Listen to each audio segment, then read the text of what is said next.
اور اس کے ساتھ ساتھ جو سعودیہ میں پیکٹ ہوا ہے فارن پالیسی کی کامیابی ہے.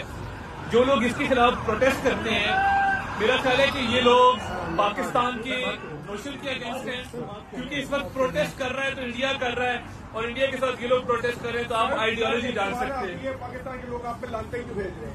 یہ اصل میں جب سے عمران خان صاحب اندر گئے جیل میں پاکستان کے حالات بہتر ہو گئے ہیں, اور یہ اوورسیز پاکستانی کے اندر بھی بہت زیادہ یہ جوش و خروش پایا جاتا ہے, کیونکہ مارکہ حق کی فتح صرف پی ٹی آئی اور انڈیا کو ناقابل قبول ہے, باقی سب اس پہ جشن منا رہے ہیں.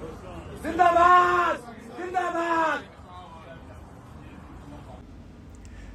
عطا تارڑ صاحب, اگر آپ لوگوں کا یہ منصوبہ یا یہ پیکٹ جو ہے سعودی کے ساتھ معاہدہ اتنا ہی اہم تھا تو اسے قومی اسمبلی میں پیش کیوں نہیں کیا؟ قومی اسمبلی میں اس پر بحث کیوں نہیں کیا؟